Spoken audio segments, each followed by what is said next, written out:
Excellent!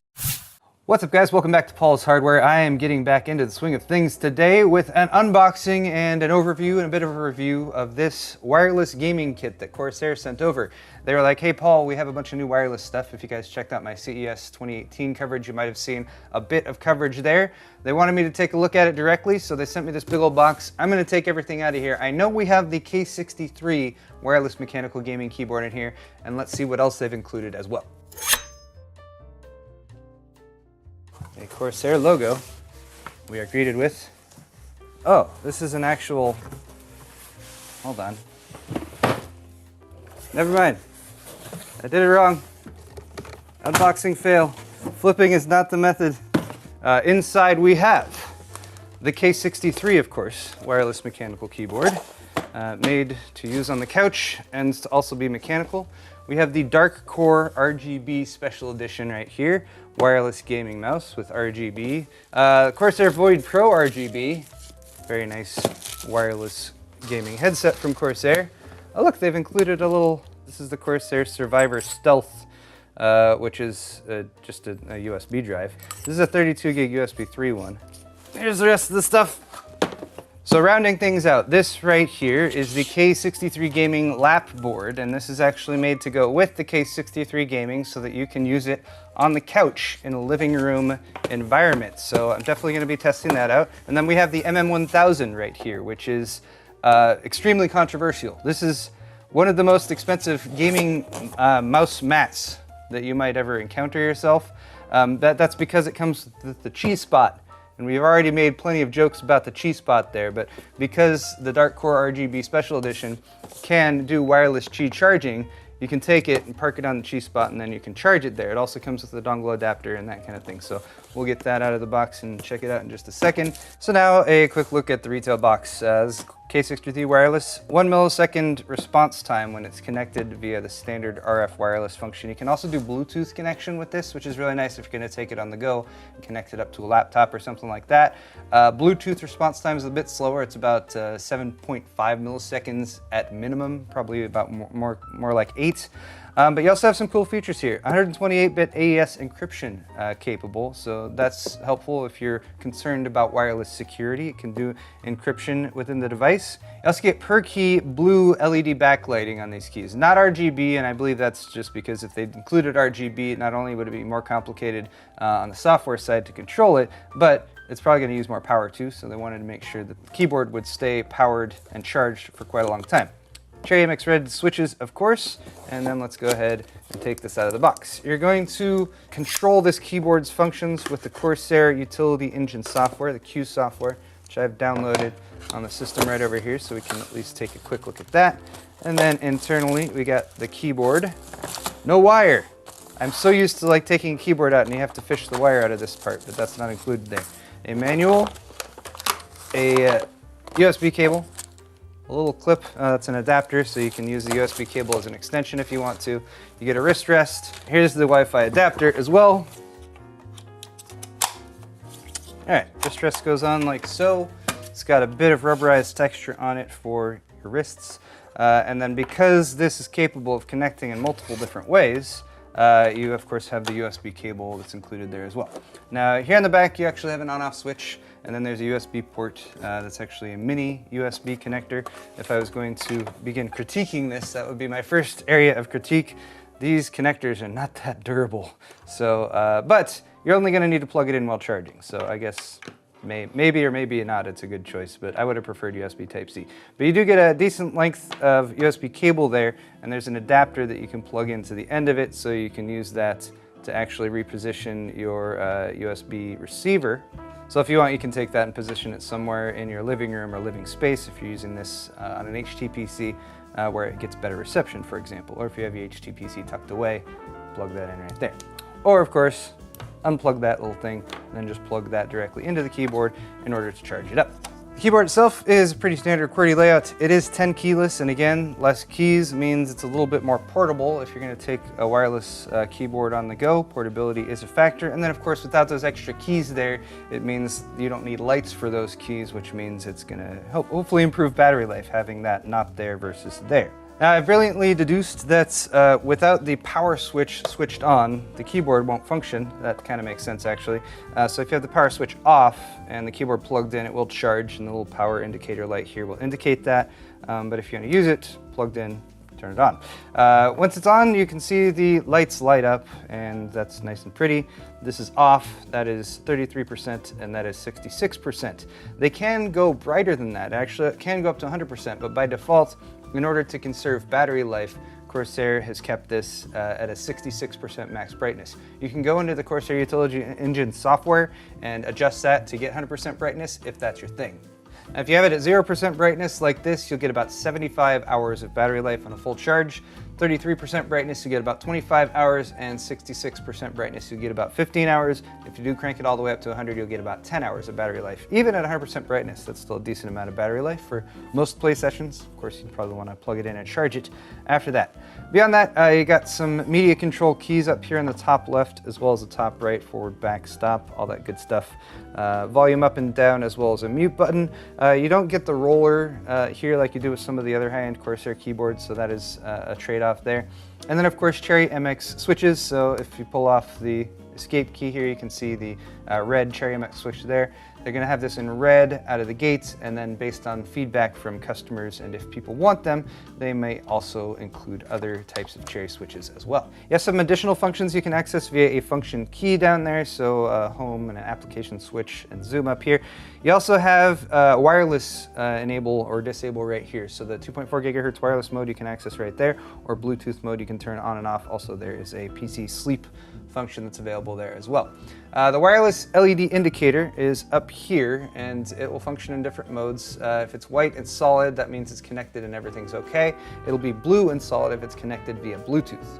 The light will also blink if it's having any problems with connectivity, and there's some troubleshooting steps you can take in the manual to deal with that. Also, just discovered in the manual, you can use function plus F11 to give yourself an immediate indication of the current battery level. So right now, it's just flashing green because I'm plugged in via USB power. So if I were to unplug that, we can see these immediately turn to white. It's flashing whites on the Wi-Fi connectivity because it's not connected to anything. White on the actual power indicator here indicates that it's medium to full charge. I'm gonna set this aside and leave it to continue charging. We'll go ahead and open up the rest of the stuff. I'm gonna not open the Void Pro right now because that's been out for a little bit and I've already got one. So here's the Dark Core RGB Special Edition mouse. Let's take a quick look at this one. So here's a look at everything in the box with the Dark Core RGB. A couple manuals here for how to use it. And then we also have a USB cable once again, micro USB. I'd love to see some USB-C on these. These came with the same wireless adapter as well as the little adapter for the cable, so you can plug it in directly if you want to. But you can pop this little finger rest here and add this one on. So if you like a pinky rest, or a index finger rest, whatever you want to set there. Now this is wireless, just like the K63, of course, and it will need its own little dongle in order to connect. So you are going to be able to connect both of these at the same time, but you'll have to eat up 2 of your USB ports, which is pretty normal for connecting up a couple of peripherals. But over here, again, just like the K63, we can switch back and forth between 2.4 gigahertz wireless mode and Bluetooth wireless mode via a switch down here. Then of course just an on-off switch so you can turn the mouse itself on or off. You can now also plug in the micro USB cable right here up front, and that will allow you to use this in wired mode. So again, just like the K63, they're making sure you can use this wirelessly, but if you want to plug it in, if you're low on battery, you can do that and keep playing and you won't have to wait for it to charge or that sort of thing. Beyond that, this is a relatively new design, I would say, from Corsair when it comes to their mice. It's something that we haven't seen exactly before. Of course, when it comes to mice, there's not a whole lot of differences that you can make from one to the other, but up here you got left and right click, you got forward and back that's up here for your thumb. You also have a DPI switcher, rolling mouse wheel, and then over here you have sort of a unique little thumb pad as well as a directional pad that's on the side. So you can click in the middle or you can click on the sides of that pad as well to go forward or back with your thumb, which can be useful. It's also got a bit of textured grip right here for the palm rest, as well as a little bit down here where your thumb would rest. So it's nice to have as well. Just anecdotally putting it in my hand right now for the first time. Feels pretty comfy. Now, if you're wondering what makes that Dark Core a special edition, it is because it has the Qi charging that's integrated as well. According to Corsair even, with the Qi spot on here, it charges just as fast as it does when it's plugged in. So that I thought was pretty interesting. Granted, you need a specific spot on the mouse pad in order to charge it, but the fact that they're able to get that quickness of charging is pretty impressive. Anyway, that's everything that comes in this box.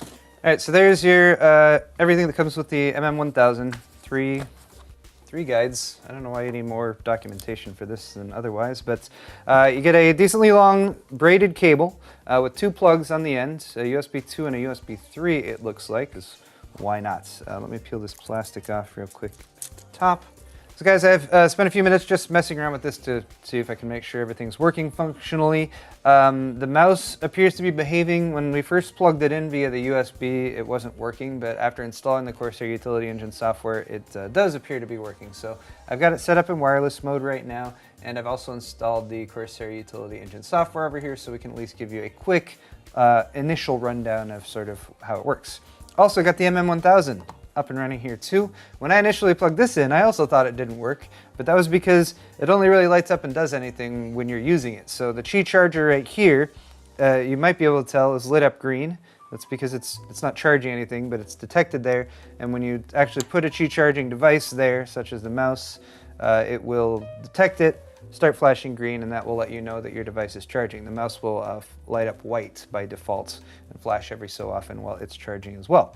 Now beyond that, this has a pass-through, a USB 3 pass-through as well, so I just plugged in my little Survivor Stealth back there to make sure that was working properly, and yes it is. So that gives you just an easily accessible USB port that's on your desktop, or of course connect that up to your mouse, for example, if you have, or something else that you might need to charge there. Just nice to have that extra piece there. Now, I also mentioned in my CES coverage is that it comes with a little Qi adapter here. So for any USB charging device, you can use this to charge it with the Qi spot, and it comes with the USB micro by default, but it also comes with a little lightning adapter there for iPhones, or a little Type-C adapter here, so you can use this to connect if you have a USB Type-C device. It's the only Type-C plug in this box, unfortunately.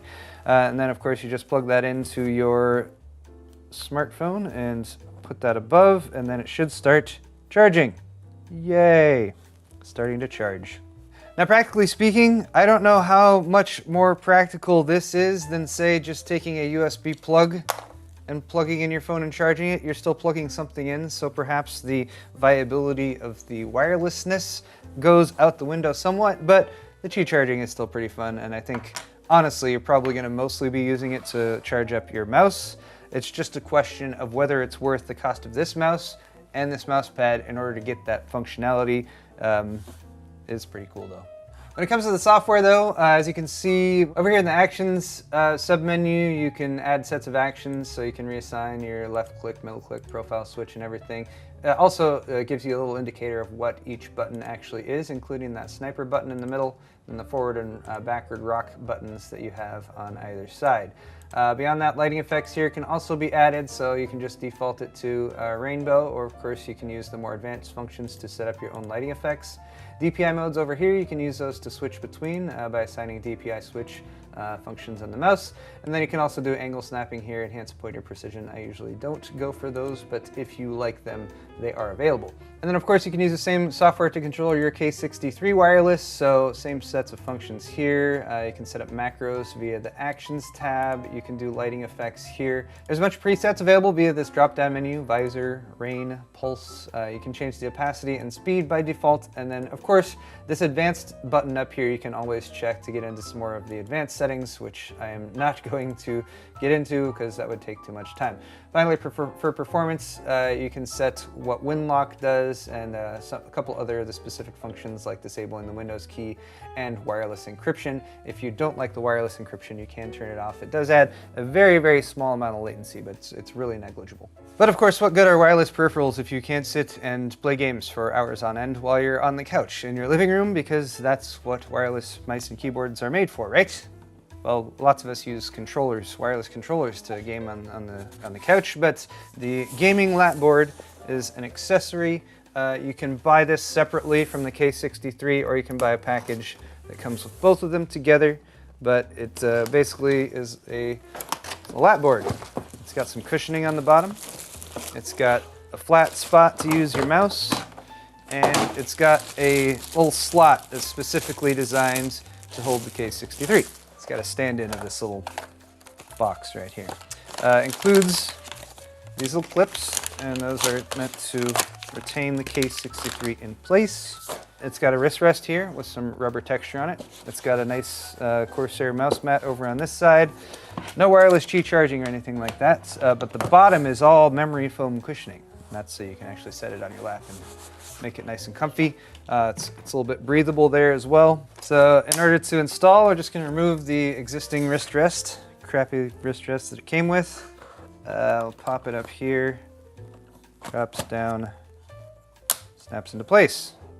Hey, that was pretty simple. It is held in at the top just by these little plastic tabs that rotate. So it's got a couple notches, and just snap in like so. And that holds it pretty securely, actually. These are just little plastic tabs. So basically, if these ever snap off, if you're removing it and putting it back on, these are just replacements. So you can snap them in there. These pieces are actually for the bottom here. So if these little catches ever snap off, you've at least got a few replacements. You can remove these bottom ones with a Phillips head screw down there and pop those back in case you have breakage happening. That said, I think it is about time for a play test. And I just happen to have a living room with an HTPC still in the works. So let's go ahead and give this a shot out there. All right, guys, so I've been doing a bit of play testing with this setup out here in the living room, and I will say it's pretty functional. It's doing a pretty good job.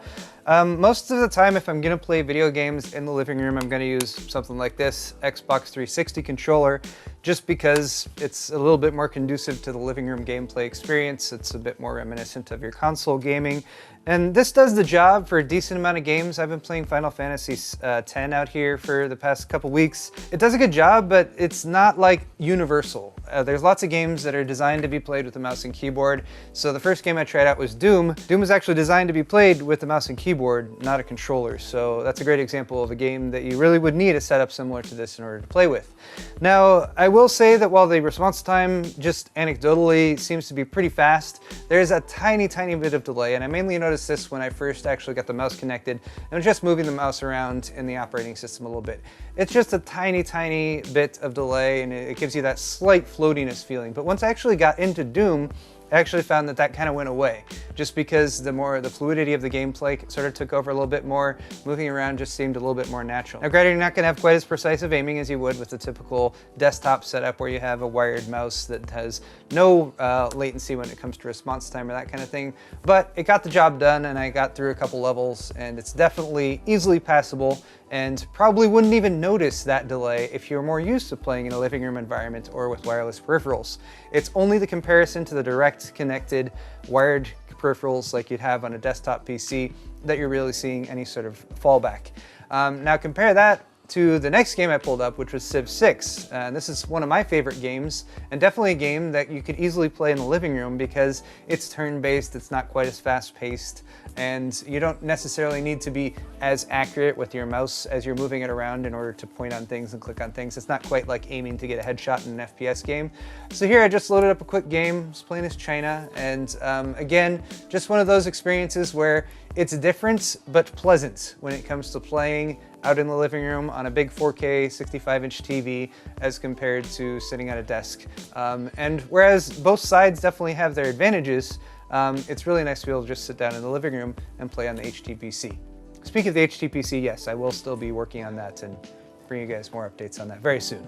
Now I will say, as far as being comfortable, because that's obviously a big feature of like the lap board aspect, it sits comfortably on the knees, and I would imagine you'd be able to play here for a while. Not quite as long as like sitting at a desktop, because I think ergonomics start to slide a little bit, like if you're gonna lean back and play like this or that kind of thing.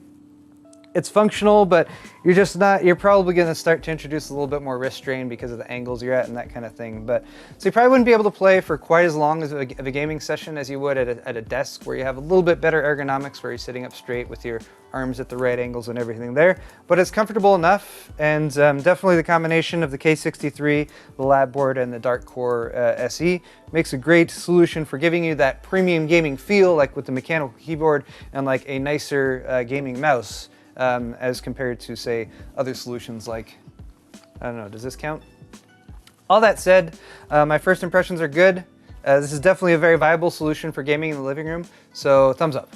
All right, guys, that is going to wrap it up for this video on Corsair's new set of wireless gaming peripherals. The K63 wireless mechanical keyboard with Cherry MX Red switches, the lap board add-on accessory for that, of course, for gaming in the living room.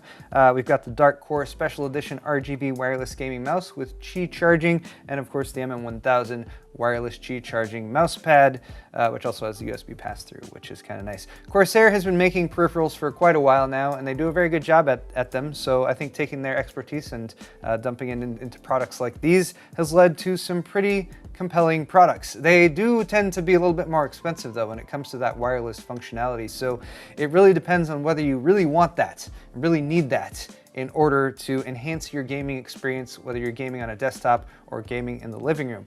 I think Corsair's done a good job, and I'm going to leave it up to you guys to decide whether or not the price lives up to the product quality when it comes to these specific products. I would be interested to see a little bit more direct testing with like a high-speed camera of the response time from both the mouse and the keyboard, but hopefully Gamers Nexus might handle something like that soon.